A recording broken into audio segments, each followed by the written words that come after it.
83쪽에 등기관의 직권에 의한 등기에서 3번 소유권 이전 등기 신청에 있어서 등기 의무자의 직권 주소 변경 등기가 나오는데요. 이것도 시험에 나올 가능성이 대단히 높습니다.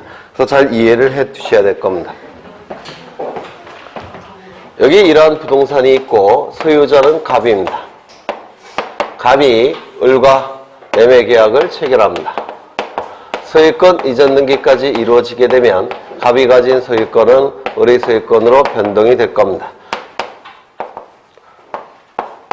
이때 등기가 이루어지게 되면 갑은 소유권을 상실하죠. 불이익이 발생하는 등기 의무자가 될 겁니다. 을은요, 등기 관리자가 될 겁니다. 이때 갑과 을은 등기소에 가서 등기를 공동으로 신청할 텐데요. 이때 등기 의무자와 등기 관리자는 이것도 기억해 두셔야 돼요.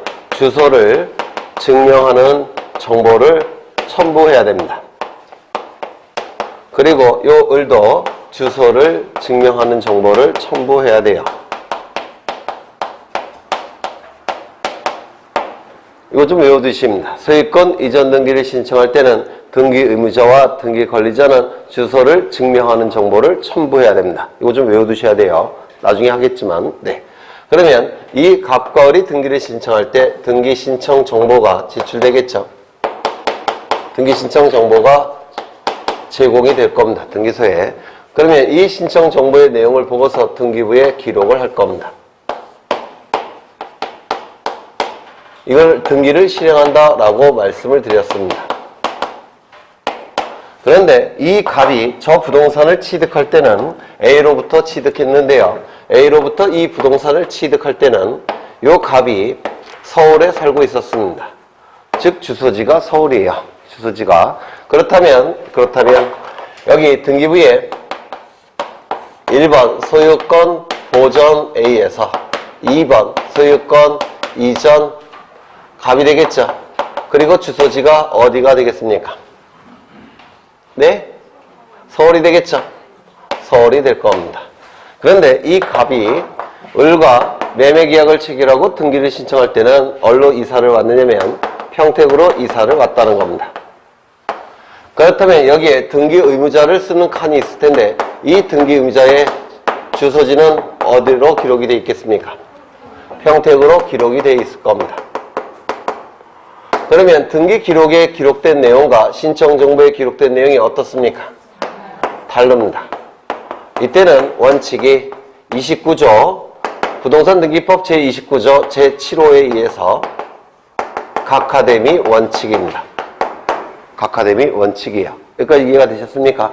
신청 정보의 내용과 등기부에 기록된 내용이 일치하지 않는다면 등기관은 등기를 안 해줍니다. 각하함이 원칙입니다. 그런데 문제가 뭐냐면 뭐가 첨부가 됐습니까? 주소증명정보가 첨부가 됐습니다. 그럼 이 주소증명정보는 뭘 의미하느냐면 주민등록표 등초본을 얘기해요. 그러면 주민등록표 등초본을 보시면 이사가 어디서부터 어디 이사 갔는지 다 기록되어 있죠. 그러면 등기관이 이 주소증명정보를 보고서 이 갑이 서울에 살다가 평택으로 이사 왔다는 것을 알게 됩니다. 맞습니까? 그렇다면 구태여 각하할 필요가 있겠습니까? 없겠습니까? 없더라는 겁니다. 없고 여기다가 이렇게 기록을 합니다. 2-1번 2번 소유권의 등기 명의인 표시 변경을 합니다. 그리고 여기를 지워주고 뭘 기록하겠습니까? 평택으로. 이걸 해도 상관이 없어요. 왜? 주소 증명 정보가 첨부가 됐으니까. 맞습니까? 그래서 요거를 구태여 갑의 신청이 있는 경우만 기록한다고 한다면 이때는 각하할 수밖에 없습니다. 그렇죠? 갑이 신청을 안 하면 각하할 수밖에 없겠죠. 요 등기를. 그럴 바에는 그냥 직권으로 주소 변경 등기를 한 다음에 소유권 이전 등기를 해주겠다는 겁니다. 이거 이해가 되십니까? 그래서 이 소유권 이전 등기의 경우 직권 주소 변경이 가능합니다. 여기서 기억해 두셔야 될 게 이 등기 의무자의 주소 증명 정보는 소유권 이전 등기 경우만 첨부합니다. 따라서 이 직권 주소 변경 등기도 어느 등기에서만 가능하겠습니까? 네, 소유권 이전 등기에서만 가능한 겁니다. 이거 이해가 되십니까? 소유권 등기 의무자가 주소 증명 정보를 첨부하는 등기는 소유권 이전 등기예요. 따라서 직권에 의한 주소 변경 등기도 소유권 이전 등기에서만 가능하다는 겁니다. 그래서 이 두 가지를 기억하셔야 되는데, 등기 의무자가 주소 증명 정보를 첨부하는 등기는 뭐라고요? 소유권 이전 등기. 요거 하나 기억하셔야 되고요. 그 다음에 직권 주소 변경 등기가 가능한 것도 무슨 등기만 가능하다고요? 소유권 이전 등기만 가능하다는 거. 이거 출제될 수가 있기 때문에 두 개 다 출제 가능성이 높습니다. 그래서 기억해 두셔야 됩니다. 네. 그 다음에 그래서 3번에 소유권 이전 등기 여기다 밑줄 치시고, 직권 주소 변경 등기는 뭐만 가능하다고요? 소유권 이전 등기 경우만 가능하다는 거 기억해 두셔야 됩니다. 그 다음에 네 번째, 등기관의 과오로 인한 등기에 착오 또는 유료가 있는 경우에 직권 경정 등기. 예전에 했던 건데요. 경정 등기와 변경 등기의 차이점은 뭡니까? 공통점은 뭐죠? 일부 불일치가 발생했을 때 이를 일치시켜주는 등기가 변경 등기와 경정 등기죠. 그러면 공통점은 일부 불일치가 있을 때 이를 일치시켜주는 등기가 변경과 경정 등기인데, 그 차이점은 뭡니까? 원시적 일부 불일치 때는 경정 등기, 후발적 일부 불일치 때는 경정 등기. 맞습니까? 그러면 원시적 일부 불일치가 발생했을 때 이를 일치시켜주는 등기가 뭐라고요? 네? 경정 변경. 네? 변경 등기는 무슨 뜻이냐면, 변경 등기는 등기사항에 변화가 있었기 때문에 등기부를 고치는 등기가 변경 등기예요. 그럼 등기사항에 나중에 변화가 생겼으니까 고치는 등기니까 후발적입니까? 원시적입니까? 후발적이 되는 겁니다. 그렇죠? 등기사항에 후발적인 변화가 있었기 때문에 등기부를 고쳐서 바로잡는 등기가 변경 등기예요. 경정 등기는 처음부터 잘못 기록이 되어 있기 때문에 등기부를 고쳐서 바로잡는 등기, 이게 경정 등기입니다. 그래서 이 변자는 변화라는 뜻이고요. 경자는 고칠 경자예요. 그래서 변화가 있었기 때문에 등기부를 고치는 등기, 변경 등기. 즉 변화가 있다는 얘기는 후발적인 변화가 있다는 뜻입니다. 경정 등기는 처음부터 등기부에 잘못 기록이 되어 있기 때문에 등기부를 고쳐서 바로잡는 등기, 경정 등기. 그래서 이 변경 등기는 후발적이 되는 것이고 경정 등기는 원시적이 되는 겁니다. 맞습니까? 그러면 원시적 일부 불일치가 발생을 했을 때 이를 고치는 등기가 경정 등기라고 말씀을 드렸는데, 이 일부 불일치 사유가 신청인의 잘못에 의해서 발생을 했다면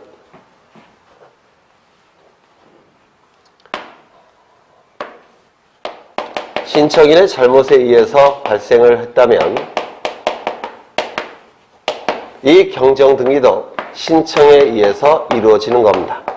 예를 들어서 신청 정보의 면적을 10,000제곱미터로 기록을 했어야 되는데 이 신청인이 잘못 공을 하나 빼먹었습니다. 그래서 1000으로 신청 정보에 기록이 되어 있어요. 그러면 등기관은 등기 기록에 뭐로 기록할 수밖에 없습니까? 1000으로. 그럼 누가 잘못한 겁니까? 신청인이 신청서를 잘못 기록한 것이죠. 따라서 이때는 누가 고쳐야 되냐면 신청인이 고쳐야 됩니다. 그렇죠? 따라서 신청인의 잘못에 의해서 일부 불일치가 발생했을 때는 이 경정 등기도 신청에 의해서 이루어져야 됩니다. 그런데 신청인은 잘못이 없는데 등기관이 잘못 기록을 했다는 겁니다.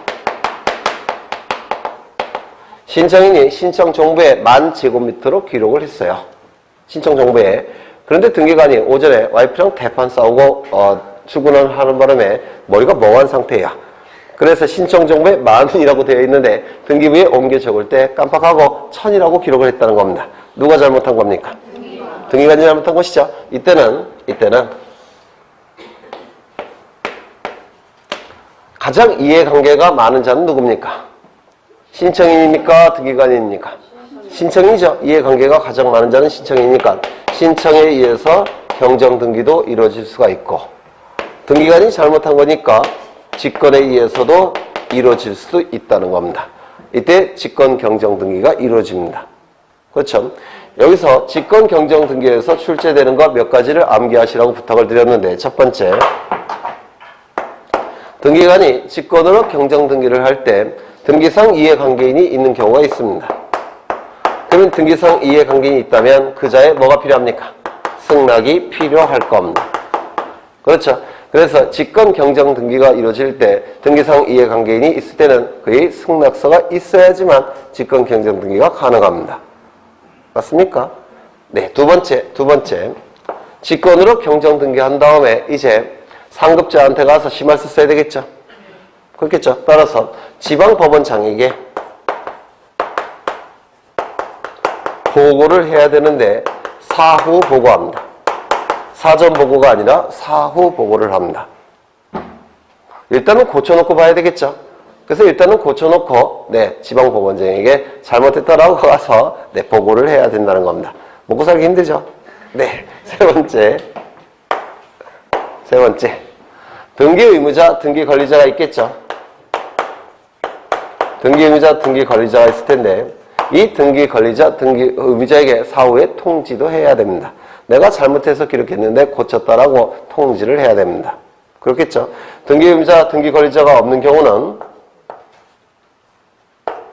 등기 명의인에게라도 통지를 해야 됩니다. 사후에 통지를 해야 됩니다. 사전 통지가 아니라 일단 고쳐놓고 고쳤다라고 통지를 해야 되겠다는 겁니다. 여기서 등기 권리자, 등기 의무자, 등기 명의인이 2명 이상이 있다라고 한다면 전부에게 통지합니까? 그중 1인에게 통지합니까? 그중 1인에게 통지하는 겁니다. 여기서 등기 의무자와 등기 권리자는 신청인을 얘기할 텐데요. 채권자 대의 신청이 이루어진 경우에는 채권자에게 통지할까요? 안 할까요? 채권자에게도 통지를 해야 됩니다. 왜? 채권자가 신청했으니까. 그렇죠. 따라서 채권자 대의 신청에 의해서 등기가 이루어졌다면 채권자에게도 통지를 해줘야 됩니다. 이런 것들이 이제 출제가 된다고 제가 강조를 드렸는데 지난 4월 달에 그것도 후반부에 공법의 절반 정도는 공부하셔야 되겠죠. 등기법에도. 이거 좀 기억해 두셔야 돼요. 여간 여기서 얘기하는 건 뭡니까? 직권 경정 등기가 가능한 경우도 있다는 겁니다. 그렇죠? 그래서 등기관의 잘못으로 인한 등기의 원시적 착오 또는 유료가 있는 경우 등기관의 직권 경정 등기가 가능하다는 거 이거 이해를 하셔야 됩니다. 출제가 자주 이루어지니까. 그 다음에 5번 관할 위반의 등기할 사항이 아닌 등기 뭡니까? 29조 제1호 위반, 제2호 위반이죠. 따라서 제1호 위반의 등기, 제2호 위반의 등기는 기계적으로 나오는 게 있어야 되죠. 당연무효, 직권말소, 이의신청. 기억나십니까? 당연무효, 직권말소, 이의신청. 그 다음에 6번 소유권의 가등기에 기한 본등기 시 중간 처분 등기에 어떻게 한다고 했습니까? 직권말소 한다고 그랬죠? 기억 안 나세요? 나죠? 요 시점은 소유권에 대한 가등기가 이루어진 시점입니다. 이 시점은 본등기가 이루어진 시점입니다. 그럼 이 중간에 이루어진 등기는 원칙은 다 직권으로 말소해야 됩니다. 물건이 변동되는 시점은 어느 시점입니까? 본등기 시점. 순위가 결정되는 시점은 어느 시점입니까? 가등기 시점. 따라서 순위가 결정되는 시점은 이 시점이죠. 그러면 마치 이 시점에 물권 변동이 일어난 것처럼 보입니다. 맞습니까? 따라서 그 이후에 제3자 명의의 등기는 무권리자의 처분행위에 의해서 이루어진 등기예요. 따라서 원칙은 직권말소가 될 겁니다. 소유권에 대한 가등기 후 본등기 이전에 이루어진 등기는 원칙은 직권말소입니다. 그런데 예외로 직권으로 말소하지 않는 경우가 몇 가지가 있어요. 몇 가지가 좀 기억해 두셔야 될 게 요 시점에 가압류 등기가 실행이 됐습니다. 그런데 가압류 등기가 요 시점에 이루어졌는데 경매 개시 결정 등기가 가압류 등기에 의한 경매개시 결정 등기가 이 시점에 이루어졌습니다. 보통 가압류 등기가 이루어지면 가압류 채권자는 경매 절차로 넘깁니다. 경매 절차로 넘긴 다음에 경락대금이 나오겠죠. 그 경락대금으로부터 금전 채권을 변제받게 돼요. 그러면 이 가압류 등기가 이루어진 다음에 경매 개시 결정 등기가 이루어질 텐데 이거는 강제 경매 개시 결정 등기라고 얘기합니다. 그러면 이거는 하나의 세트로 움직이는 거니까 이걸 기준으로 판단해야 되겠습니까? 이걸 기준으로 판단해야 되겠습니까? 네? 가압류 등기가 이루어지면 그 이후에는 자동적으로 강제 경매 개시 결정 등기가 이루어집니다. 그러면 요 가등기 시점과 요 강제 경매 개시 결정 등기의 우선순위를 판단할 때 이걸 갖고 이것과 비교를 해야 되겠습니까? 이거 갖고 비교를 해야 되겠습니까? 가압류 등기 갖고 비교하는 겁니다. 이건 하나의 세트로 움직이는 거니까. 맞습니까? 따라서 이 등기는 직권 말소할까요? 안 할까요? 안 하는 겁니다. 이걸 기준으로 하는 것이 아니라 가압류 등기를 기준으로 하기 때문에 그렇습니다. 맞습니까? 이때는 이 경매 개시 결정 등기는 직권으로 말소하지 않습니다. 그렇죠? 이거 이해가 되십니까? 네, 기계적으로 기억하셔야 돼요. 가압류 등기는 가등기 시점 이전에 이루어졌다면 경매 개시 결정 등기가 가등기 이후에 이루어졌다고 하더라도 직권 말소하지 않습니다. 이때 경매 개시 결정 등기는 강제 경매 개시 결정 등기예요. 그 다음에 전세권 등기 또는 저당권 등기 또는 담보가등기. 담보가등기는 이 시점에 이루어졌습니다. 즉 가등기 이전에 이루어졌다는 겁니다. 그러면 이러한 등기들은 전부 다 채권이 변제가 되지 않으면 그때 어떻게 합니까? 경매 절차로 넘기죠. 그렇죠. 여기 보시면 전세권, 전세금 반환이 이루어지지 않으면 전세권자는 경매 절차로 넘기죠. 왜? 전세권도 담보물권성이 있는 거 민법에서 공부하셨죠. 담보물권성이 있기 때문에 전세금이 반환되지 않으면 경매 절차로 넘기는데요. 이때 경매 절차는 임의 경매 절차예요. 이거는 강제 경매 개시 결정, 강제 경매 절차. 그 다음에 이거는 임의 경매 절차입니다. 그래서 이미 경매 개시 결정 등기가 이 시점에 이루어졌다는 겁니다. 이것도 다 마찬가지예요. 피담보 채권이 변제되지 않으면 경매 절차 넘기겠죠. 이때 경매 절차는 임의 경매 절차입니다. 이것도 임의 경매 절차입니다. 그러면 이 임의 경매 개시 결정 등기를 기준으로 판단해야 되겠습니까? 아니면 이러한 등기들을 가지고 기준으로 판단해야 되겠습니까? 이거겠죠. 하나의 세트니까. 따라서 이 등기는 직권으로 말소할까요? 안 할까요? 안 할 겁니다. 이거 이해가 되십니까? 그 다음에 이 시점에 임차권 등기가 이루어졌는데 이 임차권 등기가 대항력이 있는 임차권 등기가 이루어졌다는 겁니다.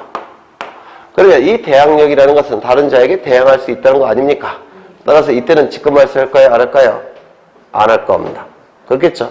네, 이런 것들이 나중에 가등기에서 공부를 할 겁니다. 원칙은 뭐라고요? 직권 말소. 그렇죠? 원칙은 직권 말소입니다. 그 다음에 환매권자의 환매권 행사에 의한 소유권 이전 등기 시 환매 특약 등기 직권 말소. 이거 설명을 드렸었는데 기억나십니까?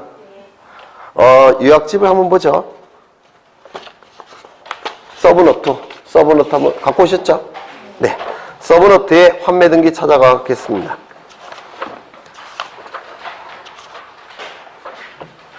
몇 쪽에 있나요?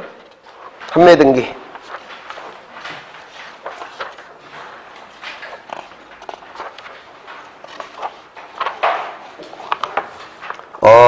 이게 28쪽에 있습니다. 28쪽. 찾으셨습니까? 28쪽에 환매 등기가 있는데요. 거기 찾으셨습니까? 거기 보시면 제가 판사한 내용을 거기다가 다 집어넣었어요. 거기 맨 3번에 환매 특약 등기의 말소 이렇게 나와 있죠. 이 환매 특약 등기가 말소되는 경우는 세 가지 경우가 있습니다. 원칙은 공동신청, 예외로 단독신청, 세 번째 직권말소. 그렇죠. 직권말소 언제 이루어집니까? 환매권을 행사하게 되면 환매가 이루어진다고 했죠. 환매가 이루어지게 되면 소유권 이전 등기가 환매권자 명의로 넘어오죠. 그러면 그 환매 특약 등기는 필요합니까? 필요 없습니까? 필요 없다 그랬죠. 따라서 직권말소. 이거 기억 혹시 나십니까? 네, 알겠어요. 설명을 드릴게요. 여기에 이러한 부동산이 있고 소유권자가 갑입니다. 갑이 을과 매매 계약을 체결하고 동시에 환매 특약도 체결한다고 했죠. 이 매매 계약에 의해서 무슨 등기가 이루어진다고 했습니까? 소유권 이전 등기. 누구 명의로? 을 명의로. 환매 특약이 체결되면 이 갑에게는 뭐가 발생합니까? 환매권이라는 형성권이 발생합니다. 이 환매권의 대항력을 발생시키기 위해서 이 환매 특약에 대해서 등기한다 그랬죠. 이게 환매 등기라고 얘기했습니다. 이 환매 등기에 의해서 환매 등기가 이루어지면 이제 환매권의 대항력이 발생을 하는 겁니다. 그런데 나중에 이 환매권자 갑이 자신의 환매권을 행사하게 되면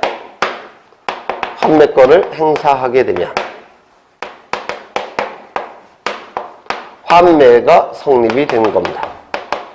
다시 매매계약이 성립이 됐다는 겁니다. 이 다시 매매계약이 체결되었으니까 매매계약에 의한 소유권 이전 등기가 이루어질 겁니다. 누구 명의로? 갑의 명의로. 이렇게 그림을 그린 적이 있어요. 이때 세 개의 등기가 나오는데요. 세 개의 등기가. 이 등기가 이루어짐으로 인해서 이익이 발생한 자는 누굽니까? 을 등기 관리자. 불이익이 발생한 자는 갑이 되겠죠. 등기 의무자. 그래서 이 소유권 이전 등기는 갑과 을이 공동 신청에 의해서 등기를 하게 될 겁니다. 이 등기가 이루어지면 이익이 발생한 자는 누굽니까? 네? 갑이겠죠. 갑이 취득한 환매권에 대해서 대항력까지 발생하니까 이익 발생하죠. 따라서 등기 관리자. 그 다음에 불이익은 을이 될 겁니다. 등기 의무자.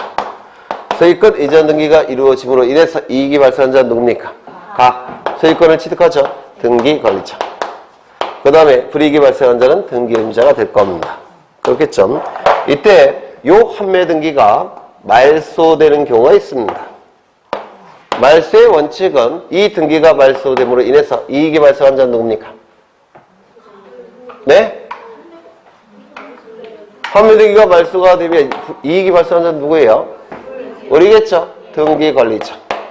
불이익이 발생한 자는 누굽니까? 갑이 되겠죠? 등기 의무자. 따라서 이 환매 등기의 말소도 원칙은 공동신청입니다. 그리고 이 공동신청에 의해서 이루어지는 경우는 어느 경우냐면 환매 특약이 무효, 취소, 해제가 됐다면 환매권 소멸하죠?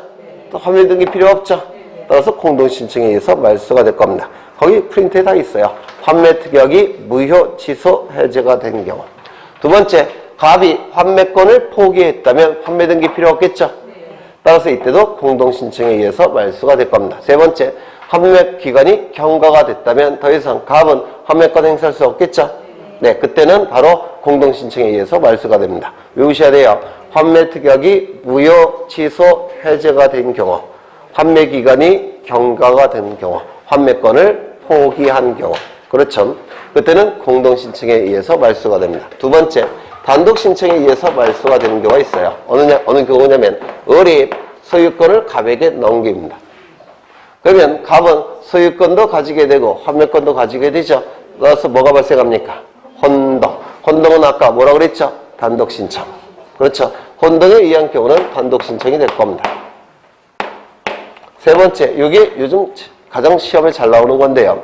갑이 환매권을 행사합니다. 갑이 환매권을 행사하게 돼요. 환매권을 행사하면 환매가 성립이 되죠. 환매가 성립되면 소유권 이전 등기가 이루어지겠죠. 소유권 이전 등기를 갑은 등기 관리자로서 을은 등기 의무자로서 신청하게 됩니다. 그러면 갑과 을이 등기 신청에 의해서 이 등기소는 소유권 이전 등기를 실행하면서 환매 등기가 더 이상 필요 없다는 것을 직관적으로 알게 됩니다. 따라서 환매 등기를 직권으로 발생하게 돼요. 언제요? 환매권을 행사해서 환매가 성립이 되고 소유권 이전 등기가 이루어질 때 누구 명의로? 갑의 명의로. 이때 환매 등기는 직권말소입니다. 그래서 직권말소하는 경우도 있다라는 겁니다. 이게 참 중요하고요. 이거는 최근에 자주 출제가 되는 겁니다. 요거까지 기억하시면 다 보시는 거예요. 그렇죠? 네. 그래서 환매권자의 환매권 행사에 의한 소유권 이전 등기 시 환매 특약 등기는 직권말소 되겠죠. 네. 그 다음에 8번 승역지의 지역권 등기가 된 후 유역지 등기 기록에 등기관의 직권에 의한 지역권 등기. 이것도 대단히 중요합니다. 이것도 자주 출제가 되는 거예요. 이것도 좀 보겠습니다. 지금 2시간째 한 페이지 갖고 하고 있죠? 네. 왜냐면 시험에 나오는데 이걸 두 문자를 딴다든지 해서 외우시면 시험장에서 이게 기억이 안 나요. 이 등기법은. 그래서 한 줄짜리도 좀 이해를 하셔야 된다. 이놈의 등기법은. 네. 절차법의 특징입니다. 이건 외워서 해결되는 과목이 아니에요. 그래서 한 줄짜리라도 좀 이해를 하셔야 된다는 겁니다. 등기법을 암기하시는 분들이 있는데 그러면 제가 볼 땐 최대치는 4개입니다. 4개. 암기를 통해서 등기법을 해결하시려고 한다면 4개 이상 안 나옵니다. 어떻게든지 이해하려고 노력을 하셔야 돼요. 뭐 하려는지 잊어버렸네. 뭐 하려고 했죠, 지금? 네. 이제 기억이 났습니다. 이거 어쩌면 좋아.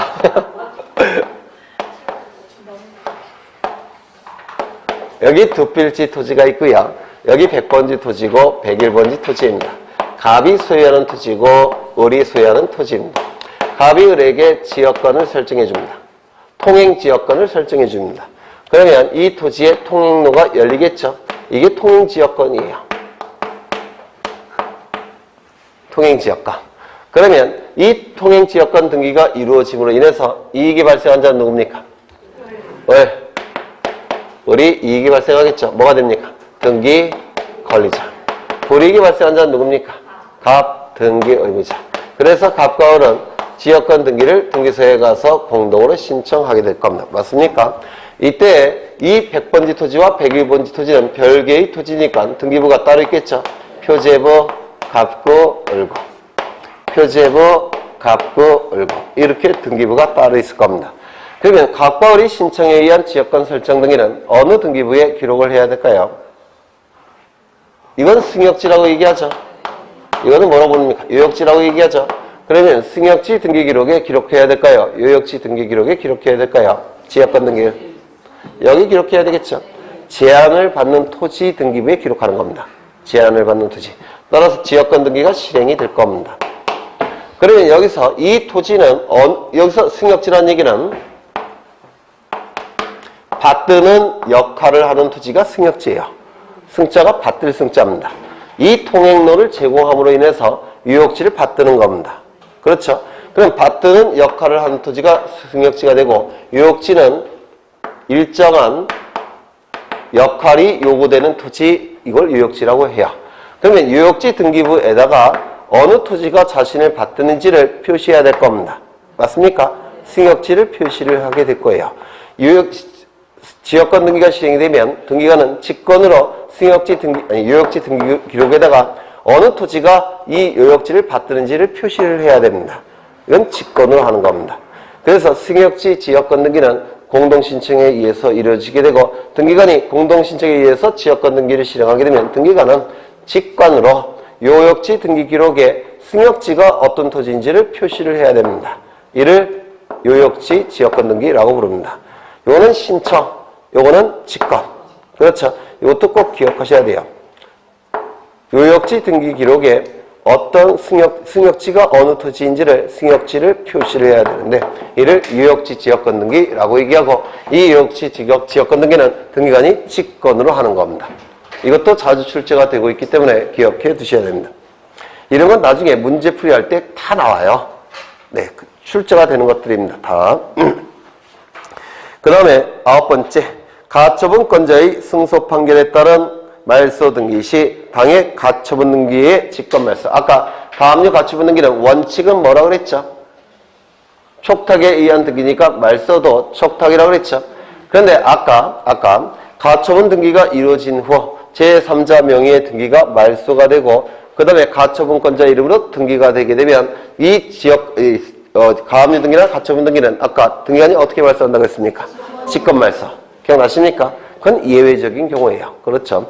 여기서 말소 등기시라고 표현되어 있는데 그 위에다가 몇 가지를 더 써 넣으십니다. 이전 등기, 이전, 설정 등기, 설정, 그 다음에 말소 등기.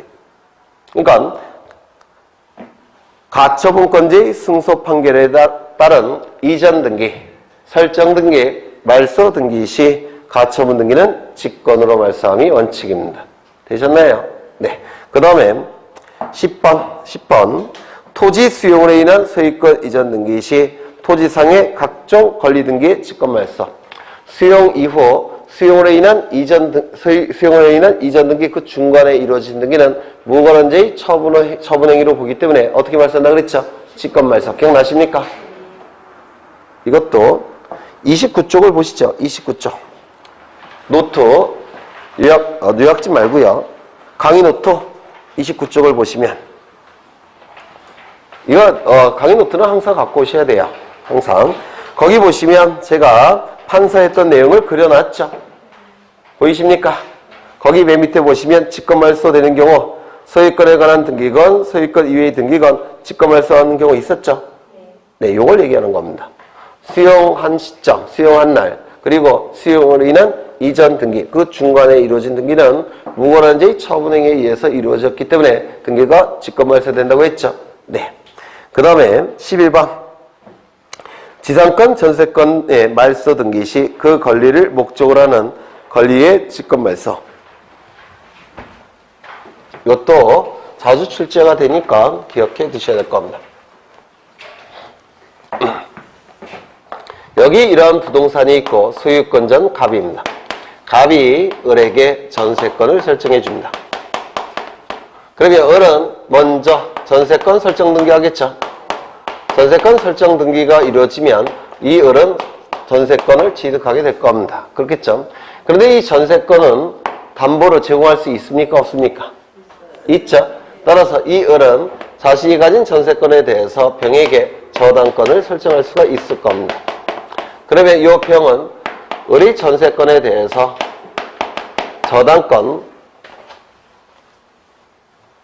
을이 전세권에 대해서 저당권 등기를 하게 될 테고 저당권을 취득하게 될 겁니다. 이 전세권부 저당권 등기는 저당권의 객체가 되는 권리는 세 가지가 있죠. 소유권, 전세권, 지상권. 맞습니까? 소유권부 저당권, 전세권부 저당권, 지상권부 저당권이 있죠. 네. 그러면 이 등기는 소유권자로부터 몇 번째 도출됐습니까? 두 번째. 따라서 무슨 등기? 보기 등기. 여기에 붙여서 기록하겠죠. 맞습니까? 그러면 등기부에는 이렇게 기록이 될 겁니다.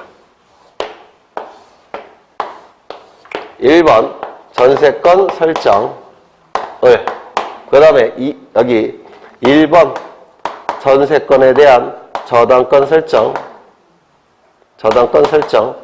병. 무슨 등기? 보기 등기.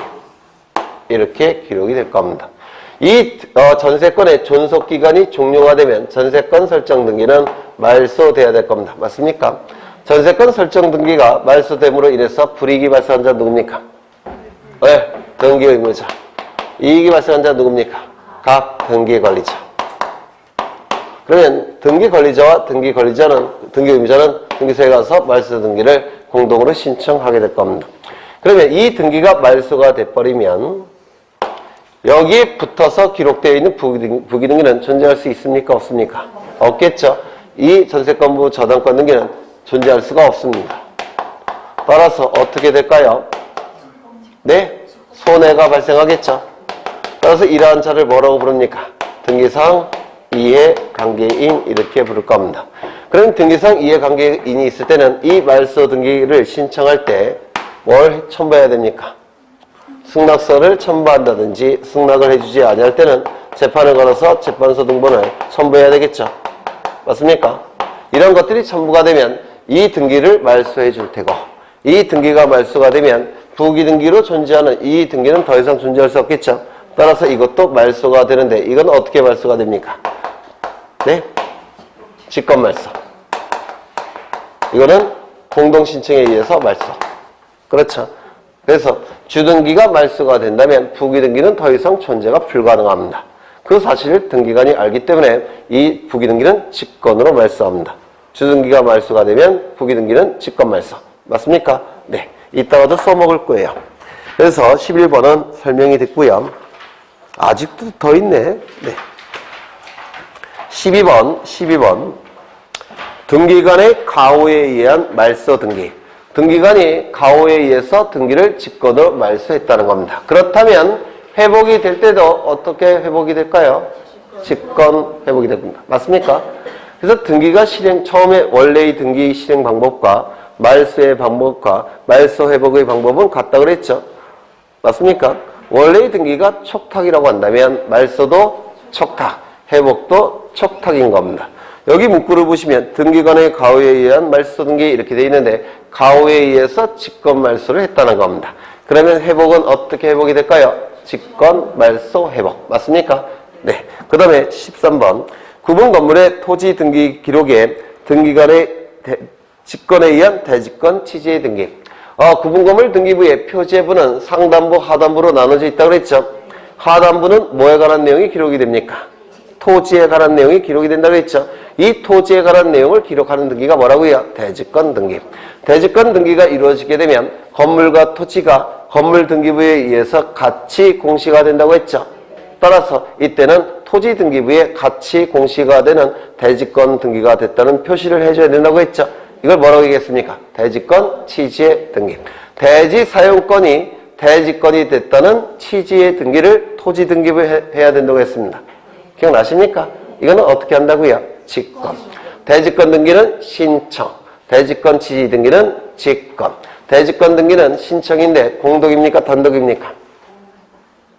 대직권 등기는? 네? 대직권 등기는 구분 건물 표제부 하단부의 토지에 관한 내용을 기록하는 게 대직권 등기라고 했죠. 표제부 등기니까 단독입니까? 공독입니까? 단독입니다. 표제부 등기는 다 단독이라고 했죠. 네. 드디어 다 했네요. 2시간 걸려서. 네. 그래서 이 등기법은 한 줄 한 줄짜리를 이해를 하셔야 돼요. 그래야지 이게 기억이 납니다. 이게. 그 다음에 대위 신청은 네, 여러분에게 맡겨놓고요. 여러 번 설명을 했으니까. 그 다음에 어디를 보시냐면 85쪽에 등기 의무자와 등기 권리자가 나와 있죠. 등기가 이루어짐으로 인해서 권리를 상실하여 불이익이 발생한 자가 뭐라고요? 등기 의무자. 등기가 이루어짐으로 인해서 권리를 취득하여 이익이 발생하는 자를 등기 권리자. 그렇죠. 이는 등기법상의 등기 권리자, 등기 의무자입니다. 그러면 민법상의 등기 권리자, 등기 의무자는 누구냐? 민법상의 등기 권리자는 누굽니까? 등기 청구권을 가진 자. 그렇죠. 그 다음에 민법상의 등기 의무자는 누굽니까? 등기 의무를 가진 자. 기억 안 나세요? 네. 읽어보시면 다 기억나실 겁니다. 이제 어디를 보시냐면 86쪽을 보시는데요. 여기서 구체적인 예가 나와 있습니다. 구체적인 예. 이거를 좀 확인을 할 겁니다. 1번. 저당권 자체의 말소 등기는 저당권 설정자가 등기 권리자, 저당권자가 등기 의무자가 되어 공동 신청한다. 여기부터 보겠습니다.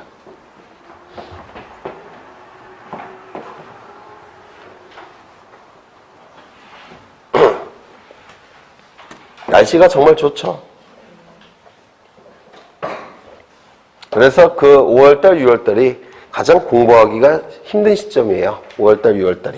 그래서 5월달, 6월달을 잘 보내시면 합격하시는 거고, 날씨에 휘둘리시면 네, 내년에 이제 다시 오셔야 되고. 그렇죠. 여기 이러한 부동산이 있고 소유권자는 갑입니다. 갑이 을로부터 10억 원을 빌립니다. 그냥 안 빌려주겠죠. 담보를 요구할 겁니다. 그래서 갑은 을에게 저당권을 설정하게 될 거예요. 을은 10억 원의 피담보 채권이 발생을 했을 테고 이를 담보하기 위한 저당권 등기를 할 테고 저당권을 취득하게 될 겁니다. 그런데 이것이 변제가 이루어지게 되면 피담보 채권은 소멸되겠죠. 소멸이 되면 부정성에 의해서 저당권도 어떻게 됩니까? 소멸이 될 겁니다. 따라서 이 등기는 어떻게 돼야 될까요? 말소가 돼야 될 겁니다. 이 등기가 말소됨으로 인해서 불이익이 발생한 자는 누굽니까? 등기 의무자. 이익이 발생한 자는 누굽니까? 갑, 등기 권리자. 따라서 이 저당권 등기는 갑과 을의 공동 신청에 의해서 말소가 될 겁니다. 그렇겠죠? 뭐 이건 전혀 문제가 없죠. 네. 지금부터 하는 게 이제 대단히 중요합니다. 여기 이러한 부동산이 있고 소유권은 갑이 가지고 있습니다. 갑은 을로부터 돈을 빌립니다. 얼마를? 10억 원을. 담보를 요구할 테고 갑은 을에게 저당권을 설정해 줄 겁니다. 저당권을 설정해 주게 되면 을은 먼저 10억 원의 피담보 채권이 발생을 했었죠. 맞습니까? 이 10억 원의 피담보 채권이 발생을 했고 저당권 설정 등기를 할 겁니다. 저당권 설정 등기를 하게 될 겁니다. 그러면 을에게는 저당권도 발생하겠죠. 이 저당권 설정 등기는 첫 번째 소유자로부터 첫 번째 도출되었으니까 주등기입니까? 부기등기입니까? 주등기겠죠. 1번 저당권 등기 이렇게 될 겁니다. 그런데 이 을은 이 채권의 변제기가 1년 남았습니다. 아직 돈 받으려면 1년 남았어요. 그런데 당장 돈이 필요합니다. 돈은 마련해야 돼요. 그럴 수가 있겠죠. 살다 보면. 그러면 이 을은 어떻게 할 수가 있냐면 이 채권을 다른 자에게 팔 수가 있습니다. 이를 채권을 양도한다 라고 얘기합니다. 따라서 이 을을 뭐라고 부르냐면 채권 양도인이라고 불러요. 그리고 을을 양수인이라고 부릅니다. 그러면 15원의 채권을 병에게 양도합니다. 그럴 수 있겠죠? 판다는 얘기입니다. 15원의 채권이니까 한 9억 5천 정도 팔면 되겠죠? 네. 그러면 이 채권은 병에게 넘어갈 겁니다. 그러면 피담보 채권이 병에게 넘어가면 저당권도 어떻게 됩니까? 따라가야 되죠. 이게 뭡니까? 수반성. 수반성이에요. 부정성과 다른 거죠. 네, 수반성. 따라서 저당권도 같이 따라갑니다. 그러면 저당권의 주체가 을에서 병으로 바뀌었으니까 무슨 등기해야 되겠습니까? 저당권 이전 등기를 해야 될 겁니다. 그렇죠? 저당권이 을에서 병으로 이전되었죠. 저당권 이전 등기를 해야 될 겁니다. 저당권 이전 등기를 해야 될 겁니다. 이 저당권 이전 등기는 소유권자로부터 몇 번째 도출됐습니까? 두 번째. 따라서 주등기, 부기등기에 의하게 될 겁니다. 즉 여기에 붙여서 기록을 하게 될 겁니다. 되셨나요? 이때 이 갑은 자신의 피담보 채권 채무를 변제해야 되겠죠. 변제기. 변제해야 됩니까? 이것이 변제가 될 겁니다. 변제가 이루어지면 피담보 채권은 소멸했죠. 피담보 채권은 소멸했으니까 병의 저당권도 어떻게 됩니까? 소멸이 될 겁니다. 그러면 이때 저당권 등기도 말소돼야 될 겁니다. 맞습니까? 그러면 이 등기를 말소하게 되면 끝나겠습니까? 등기부에 이렇게 기록이 될 거예요.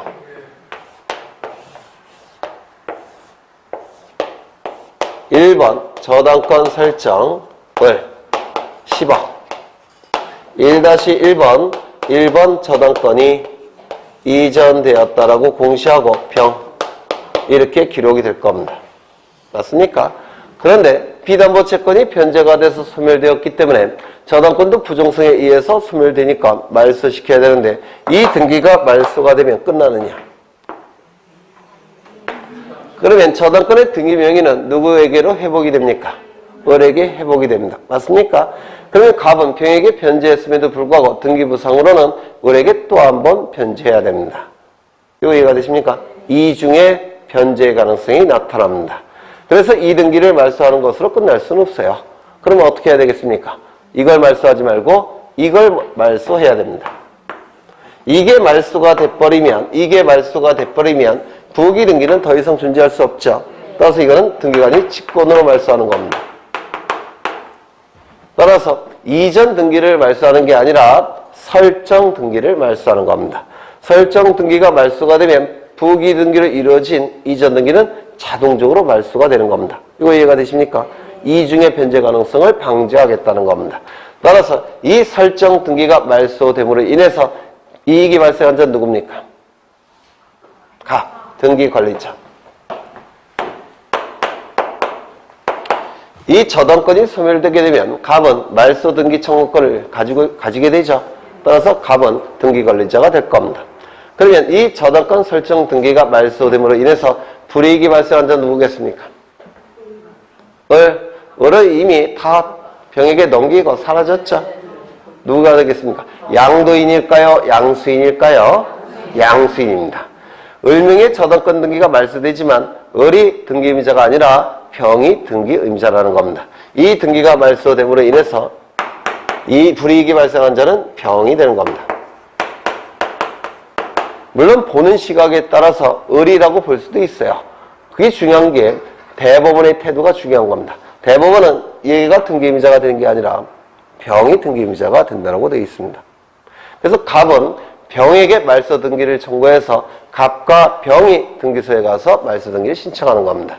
이건 민법에서도 출제될 가능성이 있습니다. 말소 등기 청구권의 상대방은 을일까요? 병일까요? 병. 민법에서는 말소 등기 청구권의 상대방이 병이라는 게 출제가 될 겁니다. 등기법에서는 등기임의자가 을일까요? 병일까요? 병. 이게 출제를 한다는 겁니다. 되셨나요? 되셨어요? 안 되셨어요? 되셨죠? 네. 이렇게 말소 등기를 신청하러 가야 된다는 겁니다. 이거 좀 기억해 두셔야 돼요. 민법에서 출제가 될 때도 상급의 문제로 출제가 되는 겁니다. 등기법에서도 상급의 문제로 출제가 되는 겁니다. 민법 공부 열심히 하고 계시죠? 네, 그럼 하나 여쭤보겠습니다. 열심히 하고 계신지 확인하기 위해서 여기에 부동산이 있고 소유권자는 갑입니다. 을로부터 돈을 빌리겠습니다. 10억 원을. 제가 왜 맨날 똑같은 그림 그리는지 아십니까? 네, 그 무의식적으로 암기하시라고. 네, 이걸 뭐라고 부르냐면 내공을 강화시키는 방법이에요. 리걸 마인드, 내공. 네. 10억 원을 빌려줄 때 그냥 안 빌려주겠죠? 담보를 요구할 겁니다. 그래서 갑은 을에게 저당권을 설정하게 될 겁니다. 저당권이 설정되기 위해서는 두 가지 요건을 충족시켜야 됩니다. 186조에 의해서 법률행위 플러스 등기. 맞습니까? 그래서 먼저 저당권 설정 계약이 체결돼야 되고요. 갑과 을 사이에. 두 번째, 저당권 설정 등기까지 이루어져야지만 저당권이 설정이 되는 겁니다. 따라서 두 가지 요건이 뭡니까? 법률행위 플러스 등기예요. 그러면 요 을은 10억 원의 피담보 채권이 발생을 했고 이를 담보하기 위한 저당권도 발생을 했을 겁니다. 그렇겠죠? 되셨습니까? 네, 그렇죠. 이때 요 갑은 나중에 병과 매매 계약을 체결합니다. 그리고 소유권 이전 등기를 갖추게 됩니다. 병의 이름으로. 그러면 이 저당권 등기가 먼저 이루어졌고 이건 나중에 이루어진 겁니다.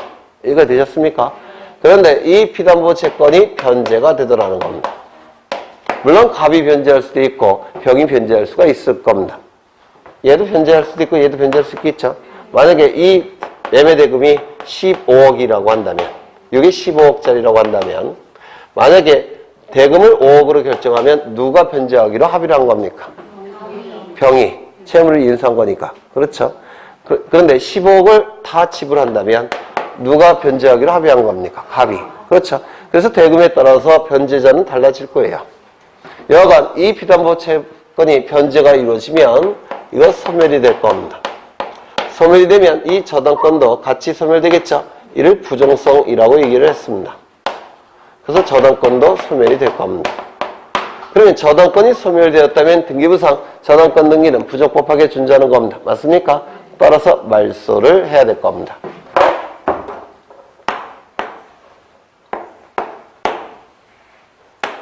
이 말소 등기를 청구할 수 있는 자는 누굴까요? 말소 등기가 이루어짐으로 인해서 불이익이 발생한 자는 누굽니까? 을. 따라서 을은 등기의무자가 될 겁니다. 그러면 말소 등기를 청구할 수 있는 자, 즉 등기 권리자는 누굴까요? 병입니까? 갑입니까? 우리 판례는 말소 등기 청구권이 있는 자는 등기 권리자가 된다라고 판시합니다. 판례가. 그럼 여기서 말소 등기 청구권은 갑이 가지고 있을까요? 병이 갖고 있을까요? 이 저당권 등기는 이 저당권 등기가 등기부상 존재하게 되면 소유권자의 소유권이 제한을 받는 것이죠. 그러면 소유권자의 소유권을 침해하는 겁니다. 따라서 소유권자는 자신의 소유권이 침해되고 있으니까 말소 등기를 청구할 수 있겠죠. 소유권에 근거한 말소 등기를 청구할 수 있을 겁니다. 이게 물청입니까? 채청입니까? 물청이겠죠. 따라서 이 병은 자신의 소유권에 근거해서 요 을에게 말소 등기를 청구할 수가 있습니다. 말소 등기를 청구할 수가 있습니다. 소유권에 근거해서. 그렇죠. 따라서 요 병은 등기 권리자가 될 겁니다. 등기권리자가 됩니다. 그러면 이 갑은 말소 등기를 청구할 수 있을까요? 없을까요? 갑은. 아니, 말소 등기는 꼭 소유권만 청구하는 게 아닙니다. 갑은 말소 등기는 소유권에 근거 것은 청구할 수는 없습니다. 그렇죠? 소유권은 병에게 넘어갔으니까. 그렇죠? 그러면 갑은 말소 등기를 을에게 청구할 수 있습니까? 없습니까? 민법에서 안 하셨어요? 이건 대단히 중요한 거라서 민법에서 당연히 하셨을 텐데. 갑과 을 간에 저당권 설정 계약서 쓸 때 이런 문구가 들어가 있을 겁니다. 변제 시에는 을은 즉시 말소한다. 저당권 설정 등기를 말소한다. 라는 문구가 계약서에 적혀 있을까요? 안 적혀 있을까요? 적혀 있겠죠? 갑이 을에게 변제했을 때는 즉시 을은 저당권 등기를 말소한다. 이런 문구가 있을까요? 없을까요? 있겠죠? 계약서에. 그러면 그 계약에 근거해서 갑은 을에게 말소 등기 청구할 수 있을까요? 없을까요?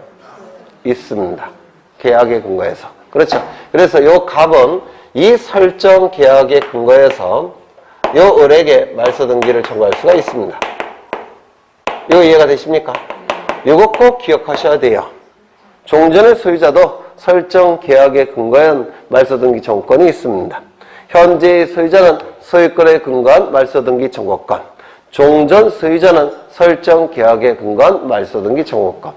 근데 중개사 선생님들이, 중개사 학원에서 강의하시는 선생님들이 이걸 채권적 청구권이라고 얘기하는데요. 이건 물권적 청구권이죠. 이걸 채권적 청구권이라고 이제 보통 강의를 하시는데 제가 볼 때는 좀 그래요. 왜냐면 설정 계약은 채권 계약입니까? 물권 계약입니까? 저당권 설정 계약이죠. 물권 계약이에요. 그래서 채청으로 보기는 좀 그렇습니다. 왜 학설이 갈려요. 대학 교수들 사이에. 그래서 채권적 청구권으로 암기하시지 마시고요. 이걸로 외우십니다. 설정 계약에 근거한 말소 등기 청구권. 판례 문구는 설정 계약에 근거한 말소 등기 청구권 이렇게 되어 있습니다. 판례 문구가. 그래서 이걸 좀 외워두셔야 돼요. 설정 계약에 근거한 말소 등기 청구권. 그럼 말소 등기 청구권이 있기 때문에 갑은 등기 권리자가 될 수 있다는 것이 우리 판례입니다. 그래서 이 저당권 등기의 말소 등기는 종전의 소유자도 등기 권리자가 될 수가 있고 현재의 소유자도 등기 권리자가 될 수가 있습니다. 이거 좀 기억해 두셔야 될 겁니다. 되셨습니까? 그러면 가등기 말소도 어떻게 될까요? 똑같습니다. 가등기 말소도 종전 소유자도 등기 권리자가 될 수가 있고 현재의 소유자도 등기 권리자가 될 수가 있습니다. 그래서 이 두 가지 외워두시죠. 저당권 등기의 말소 등기, 가등기의 말소 등기는 종전 소유자도 등기 권리자, 현재 소유자도 등기 권리자입니다. 물론 담보 가등기를 얘기할 겁니다. 되셨습니까? 이걸로 끝난 게 아니에요. 이때 이 설정 계약이 무효가 됐다든지 취소가 됐다든지 해제가 됐다라고 한다면 저당권 등기도 말소시켜야 될 겁니다. 맞습니까? 설정 계약이 무효가 됐다든지 취소가 됐다든지 해제가 됐다면 이 저당권 등기도 말소를 시켜야 될 겁니다. 이거 이해가 되십니까? 그럼 이 등기가 말소됨으로 인해서 불이익이 발생한 자는 누굽니까? 우리겠죠? 등기 의무자. 이 등기가 말소됨으로 인해서 이익이 발생한 자는 누구겠습니까? 등기 권리자는 누구겠습니까? 병이 되겠죠? 등기 권리자. 갑은 등기 권리자가 됩니까? 안 됩니까? 네? 안 돼요. 왜요? 설정 계약이 효력이 상실됐죠. 따라서 설정 계약에 근거한 말소 등기 청구권이 갑에게 있습니까? 없습니까?